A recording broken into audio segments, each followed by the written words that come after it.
Are you voting for Kamala Harris? If so, why? And if not, what's wrong with Kamala? Stay tuned.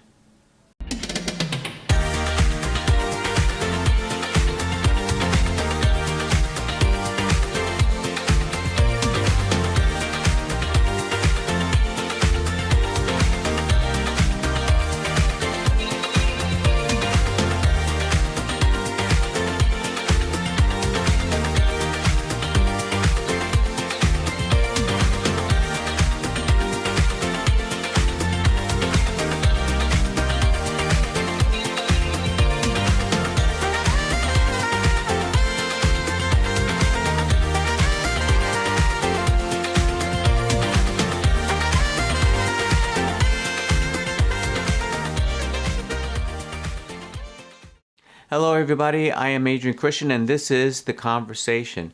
I was beside myself on that very first episode, speaking about Donald Trump, something that I don't get to do much, but as you will see, this program is really not about me or about the candidates. It's about appealing to all of us and wanting to come together in a conversation so that we can understand each other a little bit better, and also to speak to the undecided, the people who are on the fence about how they're planning to vote in November. And so if you are voting for Kamala Harris, please do share with us why and what you like about her stance on issues, and if you're not sure why, and if you feel uncertain about Kamala Harris for president, share with us what's wrong with her. What is it about Kamala Harris that makes you uneasy or that is giving you some resistance or pondering? Because I do believe that in this particular election, speaking to the undecided voter, speaking to someone who never imagined in their lifetime voting for a female for president. I mean, this is something that she is not running on, she's not speaking about. Why? Because she has such a long resume as district attorney in California, as a prosecutor who prosecuted the cartels at the border, who understands a lot about what it takes to become a president, and ultimately becoming and voted in as vice president thanks to Joe Biden. So we have a lot of background on Kamala Harris, and yet there seems to be a consensus with a lot of people that I've spoken to who are undecided, who feel that they don't really know her, that they don't know enough about her. And why is that? Well, I'll tell you why. It's because of the coverage that's been going on since 2016. Had CNN, all the news channels, the news feeds were running and looping 24 hours a day, and they were spitting out the word Trump, Trump, Trump, Trump, Trump, Trump over and over again. And, it became such a household word of familiarity. A day didn't go by without hearing his name. But when she came on the scene as the candidate for the Democratic ticket for President of the United States, when Joe Biden stepped forward and said, I want to endorse Kamala Harris, the moment that happened, everything just shifted. And it drove Donald Trump nuts because suddenly she was on the airwaves. She was getting a lot of attention on the news cycle, which we had not seen for a long time. It was refreshing to get coverage, to see someone else get coverage based on what she was running on. And I do believe that the reason that she hit a momentum and started a movement, and everyone was ready for that movement, was because everyone was exhausted. They were exhausted, and they ran the Trump train down to the ground. This is what happened. People got tired. People got tired of empty promises, of things that were never going to happen. And they got tired of just hearing him speak about himself. And we were not tending to the most important matters at hand, which is the American people and how we need to run a country. It cannot be, and I didn't get to really talk about this on the last edition, but it was very true that we had not only endured a pandemic at COVID-19, a lockdown in 2020, but in the first reported case of COVID-19, if you remember, which happened in Seattle, Washington State, the first reported case was there, and it was on the desk of Donald Trump at the White House when he was president. And it sat there for 6 weeks with nothing, no response, no, just ignoring the whole thing. And in those 6 weeks, the cases began to multiply. This was a pandemic that could have been completely avoided. Something that I wanted to make an emphasis. Why? Because at the White House was a 200-page playbook on how to deal with pandemics of this kind, which they had done with Ebola and SARS. So they had the information. They had the Dr. Fauci. They had people there that were able to do the work, but he was really not allowing it. And then it was too late, and we spinned out of control. And so this playbook came from Barack Obama. And Barack Obama also had a promise to this country of hope. He knew, he had the experience, he knew what he would be doing. And this is how I see it happening with Kamala Harris. There are two questions with Kamala Harris that I hear often. One is, I don't know enough about her. What is she running on? And if you look up, the debates are there. The debates with Donald Trump is there, as well as the Democratic National Convention, where she speaks specifically on policy, because there was a lot said about her not speaking on policy, that she just speaks in kind of like in nuances. No, she actually has plans. There are things that and then the second question that I hear often is, how will she be different from Biden? Well, first of all, Biden really had a lot to work on when he came on as president.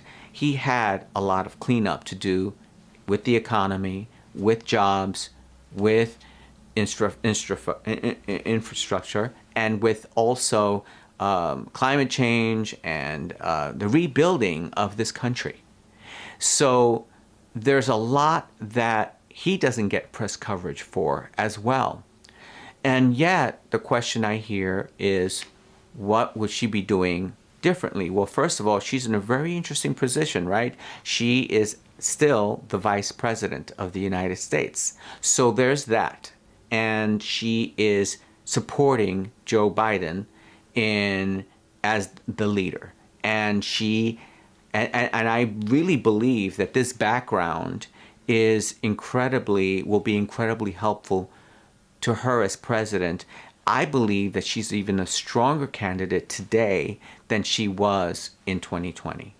Even then she was strong, but with the added experience as vice president, I just think it's a natural evolvement for her. And so what would she be doing differently is the question that I get as well. Well, for starters, I've not known, and correct me if I'm wrong, please feel free to add into the comments and ask questions, but she's planning to have a Republican in her cabinet.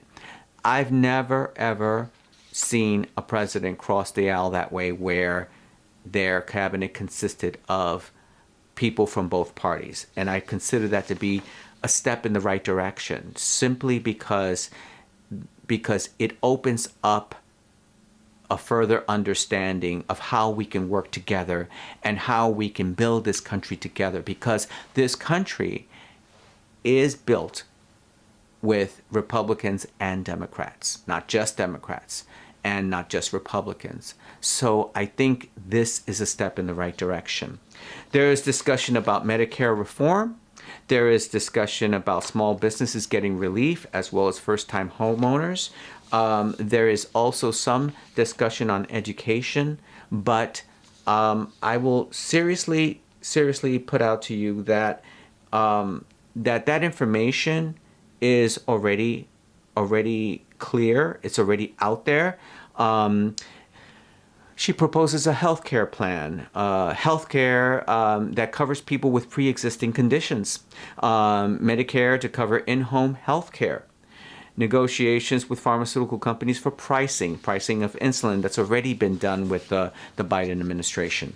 So there are a series of things that she is planning to do, and she also has the ability to communicate with leaders from all across the globe. And again, as vice president, none of this is foreign to her. So it just makes me wonder as to, is it really that she does, when asked about what is she planning to do, I don't know much about her. She talks about jobs. She talks about the economy. She talks about, reducing taxes for the middle class and things that appeal to the middle class. I think that there needs to be a better understanding, because many times we don't pay attention to those things. But when we look at our lives, that's the question that we should be looking at. Are we happy with our lives? Are we happy with our economy? Are we happy with the food that we place on our table? Can we blame inflation on one person, on one president? No, we cannot. But there are exacerbating conditions, such as a pandemic or a depression, things that really can be handled on the governmental level. I want to just close this off with just letting you know that that if you are on the fence, if there's a resistance with voting in a woman for president, if there is a question, another thing I've been hearing about is questions about her race, or that she was dishonest, or she's not honest about her race. She's not running on her race. And I really wonder if all the questions that are surrounding the doubts or the uncertainty about Kamala Harris have more to do with the voter than it does the candidate. Because what I am seeing, what I am witnessing, is a movement that is designed to help us move forward as a country, that is injecting energy into the next generation, giving them hope for a better future as well. And I really believe that she is speaking to us, the people, with liberty and justice for all, rights for all people, and the promise of this country, which is to give opportunity for everyone, how we're all created equal as outlined in our Constitution. So these are conversations. As far as Kamala Harris is concerned, why not? Why not? Why not vote in a way that is different, that will bring some change? And how bad could it be with the support of a cabinet, with Congress, House of Representatives, senators? These are people, no president acts alone and has the support of an administration. And I do believe that she already knows what she's doing. So I would urge you and encourage you to ask more questions about this and to give Kamala Harris a chance. If there are things that we are uncertain about, the record is quite impeccable. It's quite impressive. So I find it hard to speak on specific matters that may have happened in office or may have happened at points in her career. I will say that she didn't get to this point by doing nothing. And she certainly didn't get to this place by being a mere celebrity.